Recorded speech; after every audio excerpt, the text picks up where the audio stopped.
So another really good option for the Indiana Fever to claim off waivers has appeared. And look, I'm going to be real. Do I think the Indiana Fever are going to do it? No. No.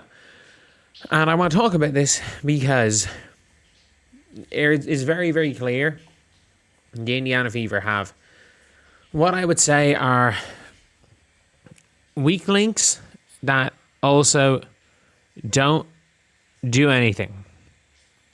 As in, like, for example, the like Shatori Walker-Kimbrough. I don't think Shatori Walker-Kimbrough is a bad basketball player. Shatori Walker-Kimbrough is somebody who is like, can you imagine Kelsey Mitchell, but worse at everything? That's kind of like what you're getting for from Shatori Walker-Kimbrough. Whereas Annalie Mey has just been cut by New York Liberty. I kind of like Erdogan as well, to be fair, but I do think she probably comes in as a backup. Annalie Mey came on as the first sub against the Fever. She was the first sub. She's like 6'1", 6'2", and this is a player who's like in a different stratosphere now to what she was the last time she was in the WNBA. Like Annalie Mey, in preseason, she played. She had 13 in both preseason games. Yeah, she had 13 points in both preseason games. She averaged 13 points a game. And I get it. She played 4 games for the Chicago Sky 4 years ago. And look, this is a player who was 23 and has seriously improved as a player. Like, she was one of the best players in the NBL this year. And she also had a 62-point game, I think it was, in NBL 1 right before she was signed.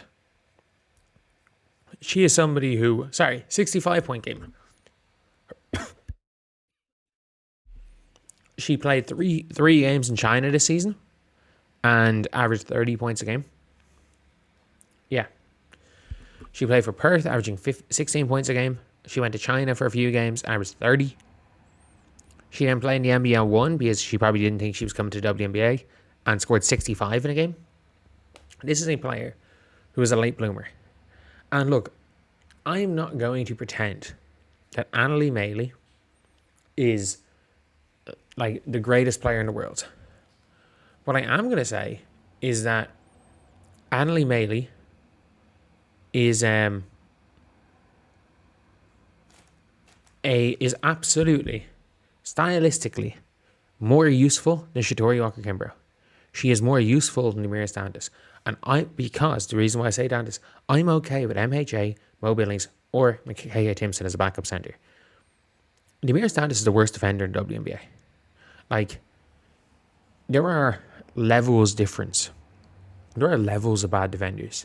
There is the occasional brain-dead defensive play, but overall mediocre in Caitlin Clark.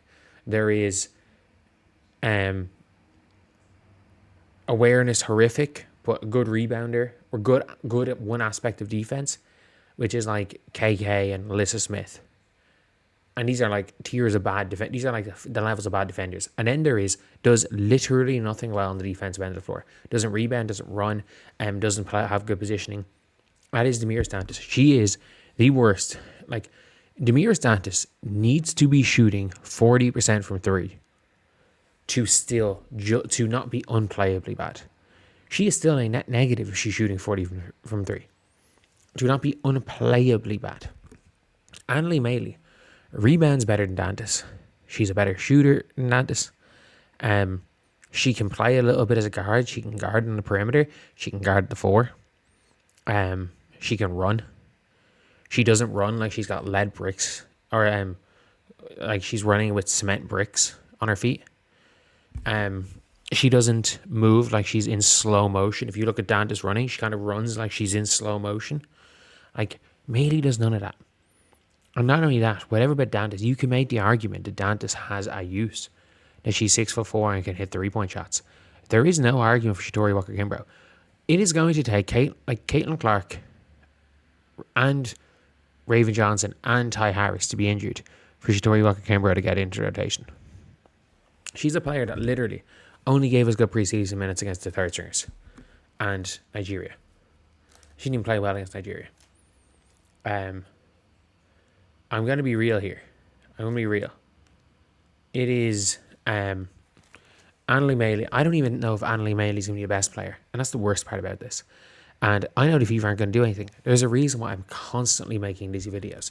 Because I want it to be shown when, for example, when Shatori Walker-Kimbrough is just doing nothing. I don't even think she's going to be bad. But she's doing nothing. Because there is 80 minutes combined between the ones and the twos.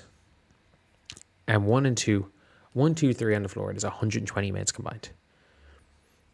So let's just say, for argument's sake, Lexi and Sophie combine for 40. They're not going to exclusively play a 3. Sometimes Sophie slides up at a 4. Sometimes Lexi or Sophie slide down to the 2. But let's just say, for argument's sake, they combine for 40. For argument's sake, Kelsey and Caitlin play 40 each. Sorry, Jesus, play 27 each. Say 27 each. They're going to play above 30. But let's say 27 each for argument's sake. Caitlin, and that brings us to 54 plus 40.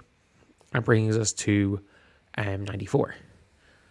That leaves 26 minutes for Raven Johnson, Shatori Walker-Kimbrough, and Ty Harris.